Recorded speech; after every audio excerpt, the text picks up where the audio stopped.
Hi, we're Exe Litigation, and we went to Exeter Crown Court for this project. Emma. Upon entering the court building, we first had to pass security. There was a prohibition of certain items in court which we had to deposit before passing reception. We also had to go through a metal detector and to be frisked. There were TV screens displaying the hearings in progress, types of hearings, parties, and times. We chose the one we thought would be most beneficial for us to attend. The relevant time, we entered the courtroom through the public gallery. We were approached by the adjudicator and inquired about the nature of our visit. As she had noticed the notepads, she asked if we were planning on taking notes, but how generally it is not allowed. She did, however, allow this on the basis that we didn't take any specifics and that the judge might want us to review the notes before leaving. First, there was an undertaking of the oath by the interpreter for the defendant. This was followed by the clerk calling the court in order and the judge entering the courtroom. We all stood for this until we were told to be seated. The question was charge of dangerous driving on 2 offences. Pleaded guilty at the first possible opportunity. The judge's verdict on each account was 18 months of imprisonment. Okay, we're doing the ethical issues in court, and the first thing I noticed was the issue of privacy, and this is quite a large issue because privacy is only applicable to the active members of the case.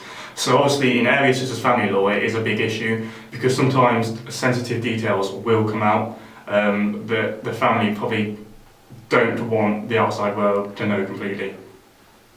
The ethical issues I noticed were, in many cases, the relationships between the two parties involved were actually destroyed by the dispute, and the perceived attitudes of the judges, due to the large number of cases they have to sit through, they sometimes seem uninterested in their case, and also to do with the background of judges, which Lucia will talk about.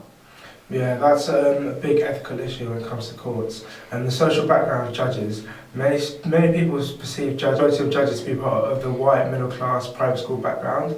There's a lack of diversity within the judges of the court. Only 8% of Court of Appeal judges are women.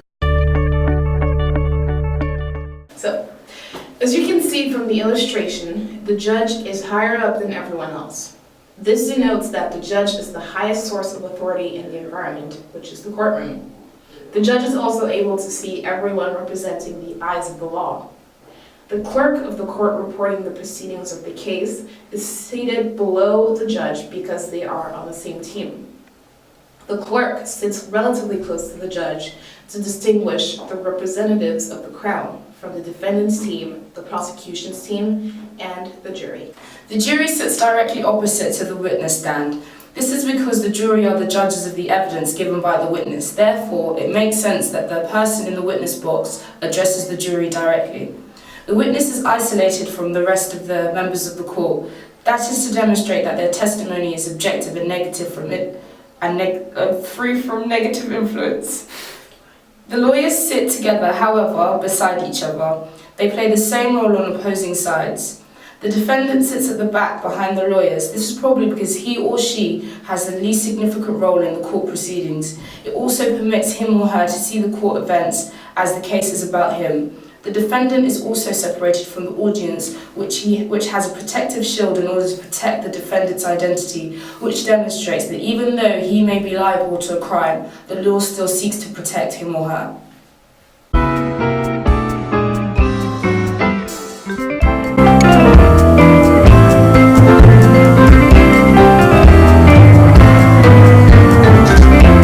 Good evening. You just caught me brushing up on the new developments of technology from the court. Allow me and Chris to show you what we discovered. Hello, dear boy. Afternoon, Chris. With advancements in computers and technology in the court, it's made things like books obsolete. Absolutely. A lot has changed in the day of our good man Sir Henry Lopez. Legend. Absolutely, Chris. Anyway, allow us to show you exactly what's changed over the last few years. Courts will use videos or video links of vulnerable witnesses to give their statements as evidence and are then cross-examined using a live TV link. This is useful as witnesses who are particularly vulnerable, such as children or rape victims, are able to give evidence without the distress of court or seeing the accused again. This allows for a better quality of evidence and a swifter and easier hearing. Good evening. Courts are now using Skype and other video links for witnesses abroad, as it may be impractical and expensive for them to travel to court and give evidence. This often is the case for expert witnesses, so they do not have to leave their place of work as their time is considered too valuable. Thank you, Chris. Most court papers are electronic, and judges have case papers on laptops. This makes it easier for sharing necessary court documents via email and other methods, while it also reduces the paper waste in creating copies and keeping records of these documents. So there's no much more need for these bad boys. Firstly, the defence state whether they're pleading guilty or not guilty. If the defendant pleads guilty at this stage, there will be no trial and the defendant will be convicted and sentenced by the court. A lesser sentence may follow for an early guilty plea compared to if the defendant pleads not guilty but is later convicted. Next, the jury is sworn in, whereby they promise to listen carefully to the case so that they can give a fair verdict. The prosecution will then put their case against the defendant to the jury. If the defendant has pled not guilty, the prosecution lawyer dissects why they think the crime was committed. The prosecution then presents further evidence which may include calling witnesses to the crime.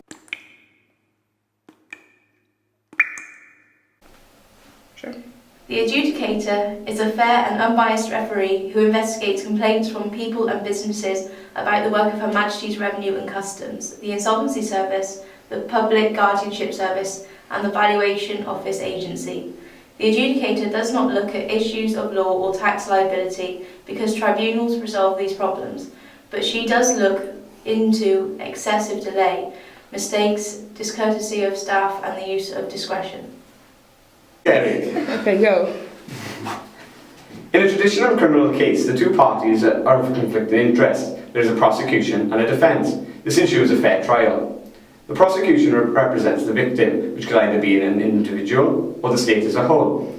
This is done by the Crown Prosecution Service, which is an independent body, responsible for prosecuting criminal cases investigated in both England and Wales. The defence represents the victim, ensuring that their point of view and circumstances are considered by the court, and that their rights are both highlighted and protected. A defendant is responsible to seek defence, and this can be in the form of a solicitor, who compiles the evidence and forms the defence, and a barrister, who presents the defence in court. Alternatively, a defendant of the opposing party, the claimant and or the victim, can represent themselves, and these are known as litigants in person. Our educational video. From me, Chris. And me, Josh. Good night, Sir Henry Lopez. We'll leave you with this thought. I'm not trying to keep up or adapt. I'm allowing myself to grow, evolve, and create. LL Cool J. Started. Started from the bottom, now we're here. Started from the bottom, now my whole team here. Started from the bottom, now we're here.